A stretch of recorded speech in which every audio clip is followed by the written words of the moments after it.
जय हिंद बच्चों।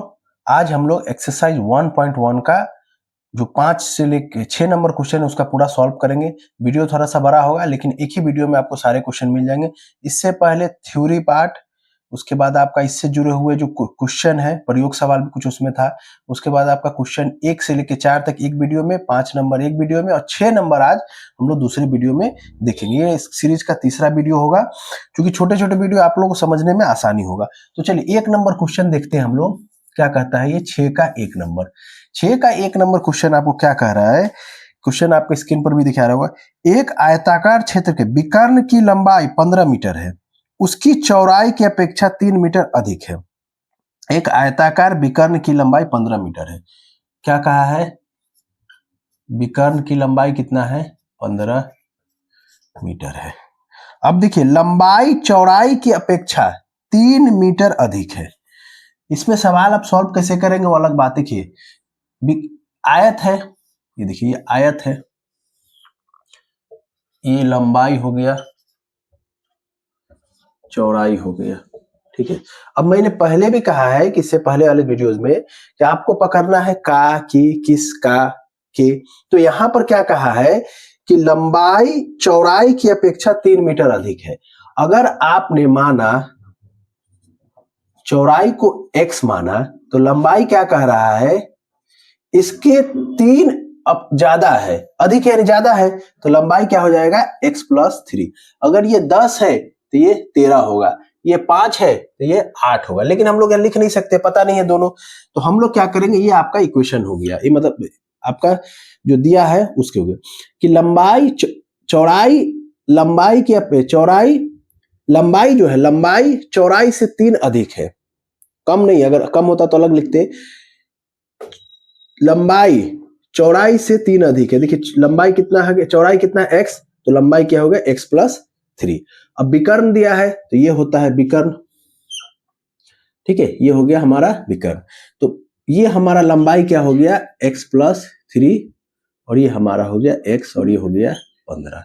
तो पाइथागोरस थ्योरम क्या कहता है कि इस दोनों के वर्गों का योग इसके वर्ग के योग के बराबर होता है। यही पाइथागोरस प्रमेय है। पाइथागोरस प्रमेय क्या है? ये पाइथागोरस से सॉल्व होगा। पाइथागोरस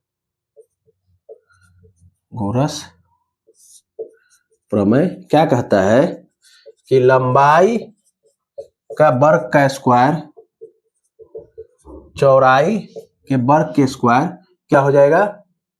कर्ण के वर्ग। तो कर्ण नहीं, सबसे लंबी भुजा यहां पे हो जाएगा विकर्ण। आप लोग लिख सकते हैं विकर्ण ही का स्क्वायर यहां पे। तो क्या हो जाएगा? लंबाई हमारा कितना है?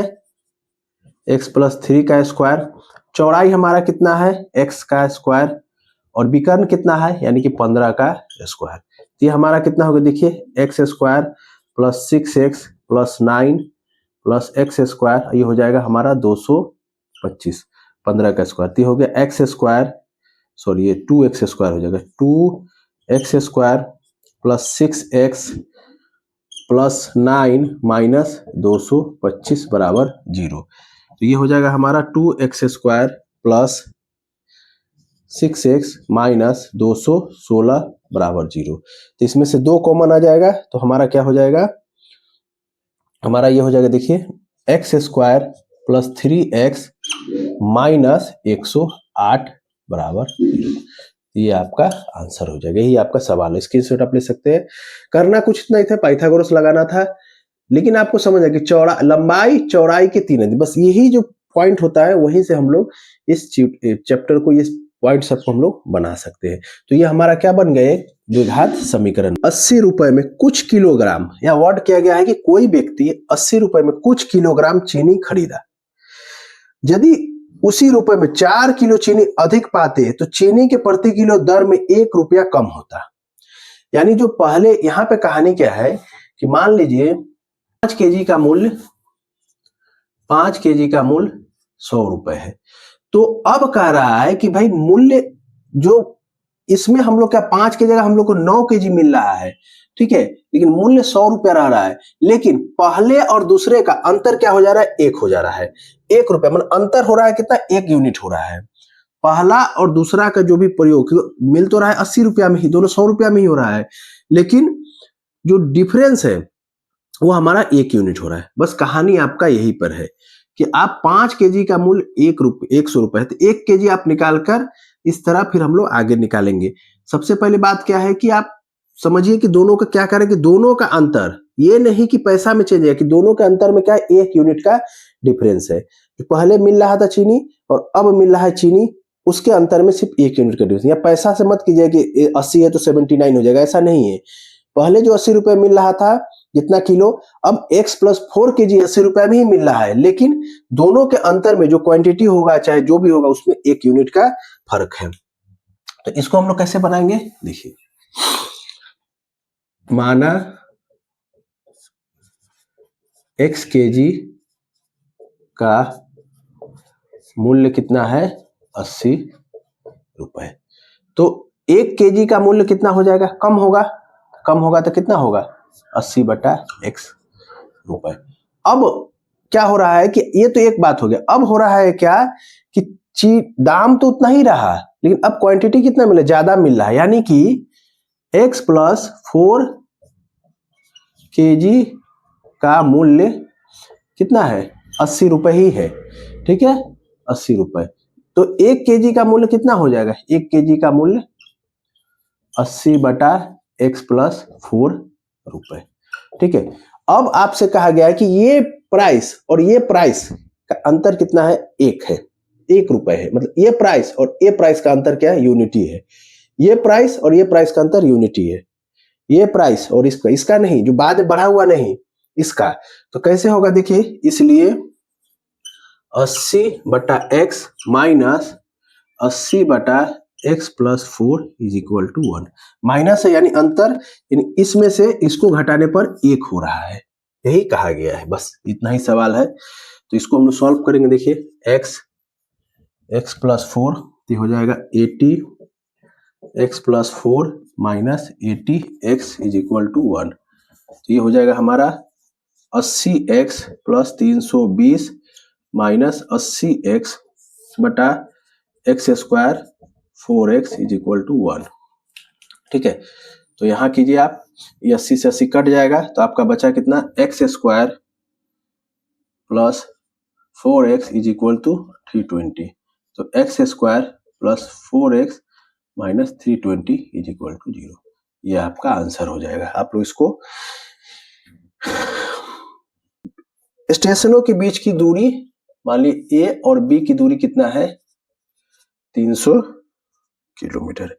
एक रेलगाड़ी पहले स्टेशन से समान वेग से, वेग समान है, दूसरे स्टेशन यदि 5 घंटा अधिक हो तो दूसरे 2 घंटा कम समय लगता है। अब देखिए यहाँ पर क्या है, वेरिएबल समय, ठीक है, समय। वेग क्या है, समान है, ठीक है, वेग क्या समान है, मतलब दूरी A से B कोई जा रहा है, यहां से कोई जा रहा है और यहां से कोई आ रहा है, ठीक। तो क्या कह रहा है कि मान लीजिए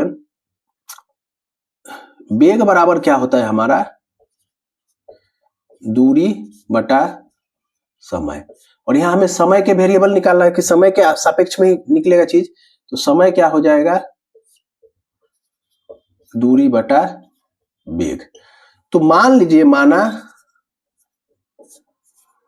वेग कितना है, x किलोमीटर पर आवर। तो पहला ट्रेन जो इधर से गया वो कितना दूरी तय किया, तो उसका वेग समय कितना लगेगा, पहले के लिए 300 प्लस x, ठीक है। दूसरा, तो दूसरा में ही यह खेल क्या कर रहा है कि दूसरा का अगर यदि उसका वेग 5 किलोमीटर अधिक होता है, दूसरे स्टेशन में 2 घंटा कम समय लगता है, यानी उसका वेग क्या होगा, 5 किलोमीटर अधिक होता है, यानी 5 किलोमीटर अधिक, तो वेग इसमें जुड़ेगा। तो दूसरा के लिए क्या हो जाएगा, 300 प्लस x प्लस 5, क्योंकि 5 किलोमीटर अधिक है, यानी कि वेग में 5 किलोमीटर हम जोड़ देंगे तो ये दूसरा का हो जाएगा। तो क्या कर रहा है कि 2 घंटा कम लगेगा, 2 घंटा कम लगेगा। तो कम किससे लगेगा, इसमें से अगर इसको घटाएंगे तो कम होगा। यही बात है कि इसमें से अगर हम इसको घटाएंगे तो कम होगा, यानी कि पहले जो इस समय इसको लग रहा था ना, वेग अधिक हो गया तो कम लगा, यानी कि ज्यादा लग रहा था उससे कम लग रहा है, तो ज्यादा में से हम लोग कम घटाएंगे। ये ज्यादा है, ये कम है, क्योंकि यहाँ पे देखिए वेग बढ़ गया है और दूरी सेम है तो समय कम लगता है, वेग ज्यादा है दूरी भी सेम है तो समय ज्यादा, क्यों समय परिवर्तन हो रहा है, वेग में नहीं हो रहा है। तो हम लोग क्या करेंगे, इसलिए 300 by x minus 300 by x plus 5 is equal to 2। तो ये हमारा देखिए क्या हो जाएगा, एक्स प्लस 5, तो ये हमारा हो जाएगा, इसको क्रॉस करेंगे तो 300 x plus 1500 minus 300 x is equal to 2। ठीक है, तो ये 300 एक्स कट जाएगा, तो हमारा इधर क्या हो जाएगा, इसको गुना करेंगे तो 2x square plus 10x is equal to 1500। ठीक है, ये हो जाएगा 2x square plus 10x minus 1500 बराबर 0। 2 कॉमन आ जाएगा तो x square plus 5x minus 750 बराबर 0। तो ये आपका आंसर, इसका स्क्रीनशॉट आप ले सकते हैं। कुछ नहीं है, जैसे देखिए वेरिएबल क्या है हमको चुनना पड़ेगा, 2-3 बार जब बनाइएगा, 2-3 बार समझिएगा, तभी इस क्वेश्चन को आप लोग सॉल्व कर सकेंगे। वेरिएबल को हमें चुनना पड़ता है कि वेरिएबल हमारा क्या है। तो इजी वे है, मैं वो आपको समझाऊंगा। देखिए विक्रय मूल्य कितना है,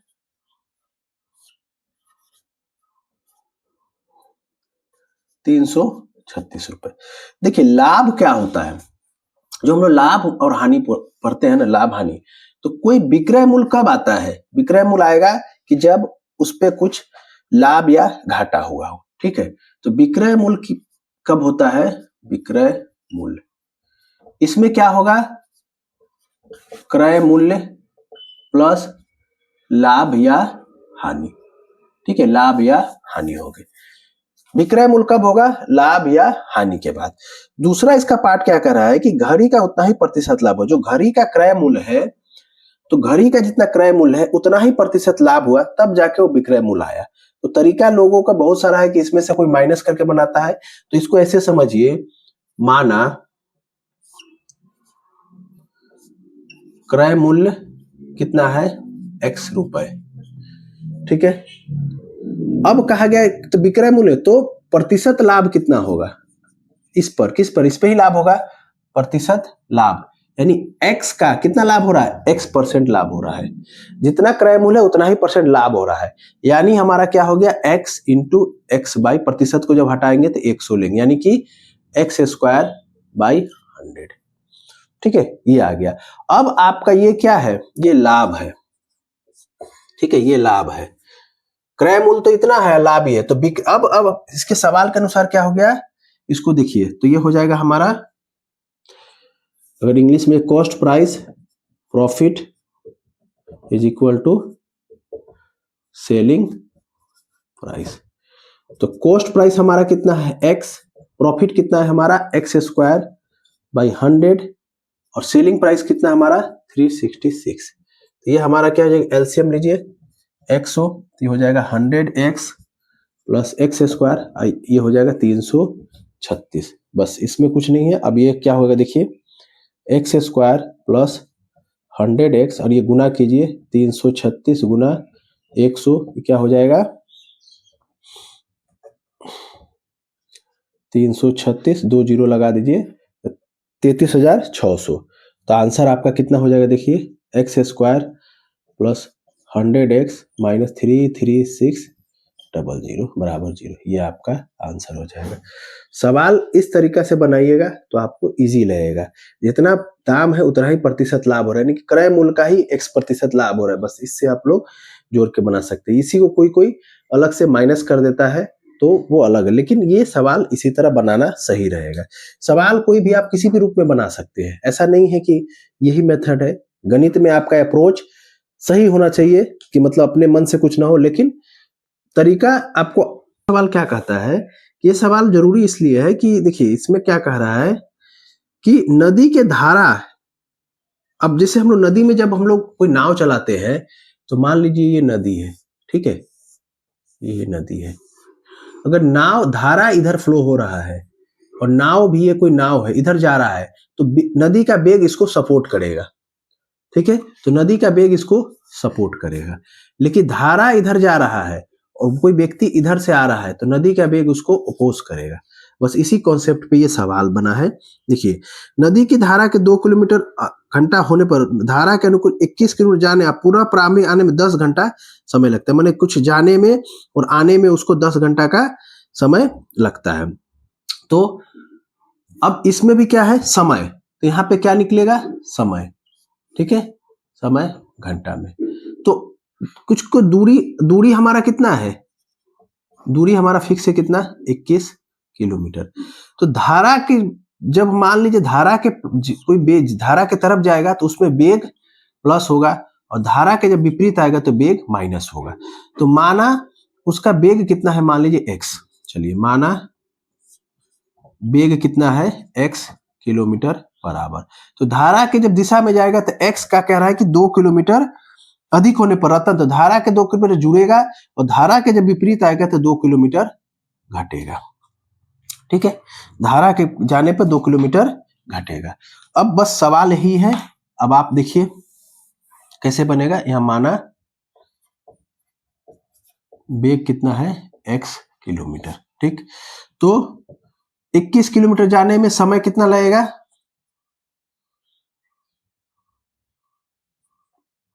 हाँ सॉरी, हाँ, धारा के जब दिशा में होगा तो समय कितना लगेगा, दूरी बटा वेग यानी x प्लस 2। विपरीत में होगा तो समय कितना लगेगा, 21x माइनस 2।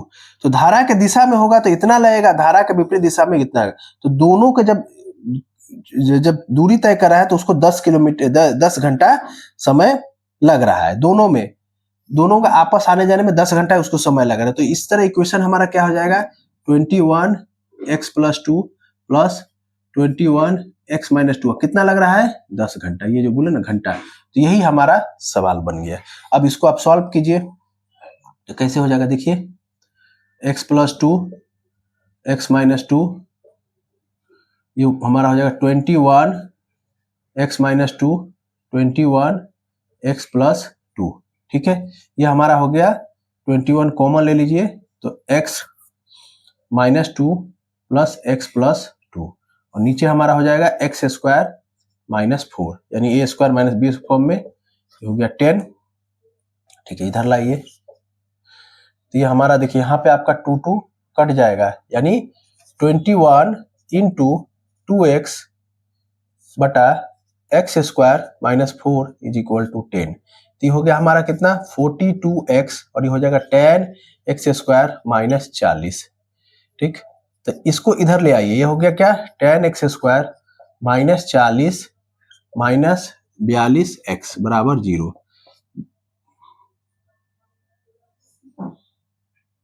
ठीक। अब इसमें से क्या हो जाएगा, 2 कॉमन आ जाएगा, तो ये हो जाएगा 5x square minus 21x minus 20 बराबर 0। ये आपका आंसर आ जाएगा, ये आपका आंसर आ जाएगा। तो इस तरह ये सवाल बनेगा। मतलब धारा के दिशा में आप जाइएगा तो इतना घंटा लगेगा, सॉरी वेग इतना होगा, धारा के विपरीत आए तो इतना वेग होगा, तो समय कितना लगेगा, तो समय हमने कैसे निकाला, दूरी बटा वेग, समय दोनों में कितना लग रहा है, 10 घंटा, बस यही सवाल है। हमारे घर के बगैर सफाई करने मुहिम की अपेक्षा मजीद को 3 घंटा ज्यादा लगता है, यहाँ पे कम नहीं है ज्यादा है, जोड़ लीजिएगा। हमारे घर के बगीचे की सफाई करने मजीद की अपेक्षा 3 घंटा ज्यादा समय लगता है, दोनों मिलकर काम 2 घंटे में समाप्त कर देंगे। अब इसमें देखिए एक बात क्या है कि सबसे पहले देखिए मुहिम को माना मुहिम को x घंटा मुहिम x घंटा में 1 भाग काम करता है, ठीक है।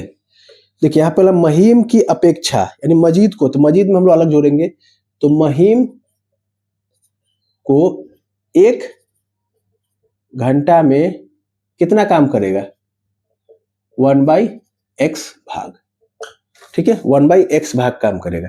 वही मजीद को कितना, मजीद क्या कर रहा है कि x प्लस 3 घंटा में वही काम कर रहा है, कितना भाग कर रहा है, 1 भाग काम कर रहा है। तो मजीद क्या करेगा, 1 घंटा में कितना भाग काम करेगा, 1/x+3 भाग वो करेगा। ठीक है, तो दोनों का 1 घंटा का काम कितना होगा, दोनों का 1 घंटा का काम कितना होगा, यानी कि दोनों को जोड़ दीजिए, 1/x+1/x+2 सॉरी 1/x+3। अब क्या कहा गया है कि दोनों 2 घंटा में 1 भाग काम करते हैं, दोनों 2 घंटा में 1 भाग काम करते हैं। यहाँ 1 घंटा में इतना है, तो 2 घंटा में कितना हो जाएगा, 2 × 1/x+1/x+3। इसीलिए सवाल उस पर कि दोनों कितना 1 भाग काम करेंगे 2 घंटा में, यानी कि 2 1/x+1/x+3 = 1। ठीक है, अब इसको आप सॉल्व कीजिए तो कैसे हो जाएगा, देखिए x+3, ये 2 बाहर ही रहने दीजिए अभी, तो कितना हो जाएगा x+3 + x और ये हो जाएगा 1।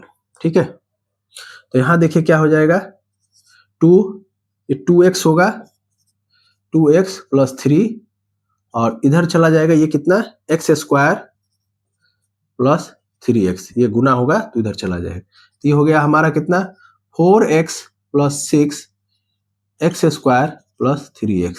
इस सबको इधर ले आइए, x² + 3x -4x -6 = 0, तो हो जाएगा हमारा x² और यहाँ माइनस होगा तो -x -6 = 0। ये आपका आंसर है। कहने का मतलब पूरा एक भाग का काम को हम लोग 1 घंटा में निकालिए, जो हम लोग ये पढ़ते हैं काम समय और काम की गणना जब हम लोग करते हैं, तो 1 घंटा में हम लोगों ने पूरा काम निकाला। कहा गया कि 2 घंटा में वही भाग काम करेगा, एक भाग, तो दोनों को हम लोग 2 घंटा का काम निकाल लिए, फिर उसके बाद जो कितना भाग काम के एक भाग उसके बराबर कर लिए, तो जाके हमारा ये समीकरण निकला और इसको हम लोग सॉल्व किया, यानी मतलब बनाया, तो ये द्विघात समीकरण निकला। कुल मिला के इस चैप्टर में आपको शुरुआती में 1 पॉइंट क्वेश्चन क्या कह रहा है कि किसी 2 अंकों की संख्या में इकाई का अंक दहाई के अंक की अपेक्षा 6 अधिक है और दोनों अंकों का गुणनफल 12 से संख्या से 12 कम है। किसी 2 अंकों की संख्या में इकाई का अंक दहाई के अंक की अपेक्षा 6 अधिक है और दोनों अंकों, देखिए संख्या बनता कैसे है, संख्या जो हम लोग बनता है कैसे, अगर आप सीधे लिखते हैं 12, तो ये 12 नहीं होता, ये क्या होता है 10 + 2, यानी कि 10 को हम लोग एक बार में करते हैं +2 करते हैं। जैसे आपने लिखा 32, ये कैसे होगा 10 × 3 + 2, तो ये होता है हमारा इकाई और ये होता है हमारा दहाई, यानी दहाई में अगर देखा जाए तो कितना है 30 + 2। इस तरह हम लोग सवाल बनाते हैं, मतलब इसका पोजीशन देखा जाएगा तो ये कितना है 30 + 2। दहाई में आप दहाई में 2 अंक है लेकिन उसका वैल्यू कितना है 30। तो इस सवाल में यही कहा गया है कि इस सवाल में आपको क्या कहा गया है कि मान लीजिए कि इकाई का अंक दहाई के अंक की अपेक्षा 6 अधिक है। अब सवाल को समझिएगा, आप ऐसा मत लीजिएगा, तो इसमें क्या लेना है, इकाई का अंक, इकाई का अंक दहाई की अपेक्षा 6 अधिक है। अब हम लोग क्या लेंगे, इकाई नहीं लेंगे, दहाई लेंगे, दहाई की अपेक्षा। दहाई अगर x है, माना क्या है, माना दहाई कितना x है, तो इकाई इसका 6 ज्यादा है, तो कितना हो जाएगा x + 6। यही क्वेश्चन है, तो x + 6 हो जाएगा। उसके बाद क्या कह रहा है कि दोनों का गुणनफल संख्या से कम है, तो संख्या कितना होगा, देखिए दोनों का गुणनफल संख्या से कम, तो दहाई का अंक, देखिए संख्या क्या हो जाएगा, संख्या हमारा क्या हो जाएगा दहाई + इकाई, लेकिन दहाई तो अकेले नहीं रहेगा, वो तो 10 के गुना में आता है, तो क्या हो जाएगा 10x प्लस इकाई x + 6, तो ये हमारा कितना हो जाएगा 11x + 6 हमारा वो संख्या हो जाएगा। अब बात को समझिएगा, दहाई को आप ये नहीं लीजिए कि x लीजिएगा, नहीं होगा। दहाई का पोजिशनल वैल्यू कितना है, जैसे आप लिखते हैं 12, तो इसमें कितना है 10 + 2, तो ये दहाई का, तो ये कितना का मल्टीपल है 10 × 1 का, तो यहाँ पे हम लोग 10 × x का मल्टीपल, दहाई का अंक है तो x का मल्टीपल हम लोग लेंगे। ठीक है, तो अब क्या कह रहा है कि जो संख्या बना है दोनों अंकों का गुणनफल संख्या से 12 कम है, संख्या से 12 कम है, तो दोनों का गुणनफल कितना, मान लीजिए x square plus x plus 6 का, सॉरी गुणनफल ऐसा नहीं, अच्छा ठीक, मतलब इस तरह हो जाएगा एक्स स्क्वायर दोनों का गुणनफल इनटू, सॉरी हाँ, एक्स प्लस 6 संख्या से 12 कम है तो संख्या एक्स प्लस 6 माइनस 12। इस तरह हमारा ये सवाल होगा, इस तरह आप इस सवाल को बना सकते हैं। देखिए संख्या से 12 कम है, संख्या से 12 कम है, दोनों का गुणनफल, तो क्या हो गया एक्स स्क्वायर प्लस 6x, ये हमारा कितना हो जाएगा 11x माइनस 6, इधर ले आइए x square plus 6x minus 11x minus plus 6 बराबर 0, तो हमारा कितना हो जाएगा x square minus 5x plus 6 बराबर 0, ये आपका आंसर हो जाएगा। तो सवाल को बहुत ध्यान से समझिए, वर्ड को पकड़िए, तभी ये सवाल आपका बने। इसको स्क्रीनशॉट आप ले सकते हैं, सवाल बहुत ही अच्छा है, तो आप लोग इसको 45 मीटर लंबे और चौड़े आयताकार खेल के मैदान के चारों तरफ, देखिए आयत है, ठीक है, ये लंबाई है, ये चौड़ाई है, तो लंबाई कितना है 45, चौड़ाई कितना है 40, आयताकार के चार समान चौड़ाई का एक रास्ता है, ठीक है, समान चौड़ाई मतलब आयताकार बाहर, ठीक है, बाहर मान ली इसका ये सेम ये सेम ये सेम, इस सबका मतलब जो दूरी है यहाँ से यहाँ दूरी, यहाँ से यहाँ दूरी, यहाँ से यहाँ दूरी, सब समान है। तो माना वो दूरी क्या है, माना दूरी क्या है x मीटर है, ठीक है, x मीटर है, तो ये क्या हो जाएगा, ये हमारा क्या हो जाएगा 45 प्लस x और ये हो जाएगा 40 प्लस x, लेकिन दोनों तरफ x x है, तो ये भी x जुड़ेगा, यहाँ वाला भी x इसमें जुड़ेगा और यहाँ वाला भी x इसमें जुड़ेगा, तो नया लंबाई कितना हो जाएगा, या फिर मान के चलिए पुराना लंबाई कितना है 45, चौड़ाई कितना है 40, तो क्षेत्रफल कितना हो जाएगा 45 गुना 40 यानी हो जाएगा 1800, ठीक है, 45 गुना 40 हमारा 1800 वर्ग मीटर हो जाएगा। अब नया क्या है, नया लंबाई कितना हुआ हमारा, देखिए 45 तो रहेगा, इधर का x जुड़ेगा, यानी x प्लस x, क्योंकि समान है दोनों तरफ, तो कितना हो जाएगा 45 प्लस 2x, चौड़ाई कितना होगा हमारा 40 सेम 2x, तो क्षेत्रफल हमारा कितना हो जाएगा 45 प्लस 2x गुना 40 प्लस 2x, तो इसको आप लोग कीजिए तो कितना हो जाएगा, ये हो जाएगा 1800 plus 90x plus 80x plus 4x square, यानी क्या हो जाएगा 4x square plus 80x, sorry 170x plus 1800, ये हो गया, ये नया। तो क्या कह रहा है कि चारों तरफ उसका क्षेत्र वर्ग मीटर है, तो जो नया है और पुराना, जो नया है और पुराना दोनों का क्षेत्रफल का अंतर कितना है 450 मीटर है, तो नया है और पुराना, तो नया माइनस पुराना बराबर 450, तो नया हमारा कितना निकला 4x square plus 170x plus 1800 minus पुराना कितना है 1800, 400, ये 1800 कट जाएगा, तो आपका हो जाएगा 4x square plus 170x minus 450 बराबर 0, 2 कॉमन आएगा तो हो जाएगा 2x स्क्वायर, ये हो जाएगा 85x माइनस 225 बराबर 0, तो ये आपका द्विघात समीकरण हो जाएगा। करना कुछ नहीं है, नया में से पुराना घटा वही डिफरेंस हमारा 450 है, तो इस तरह ये आपका सवाल है। तो बच्चों यही आपका 1 पॉइंट और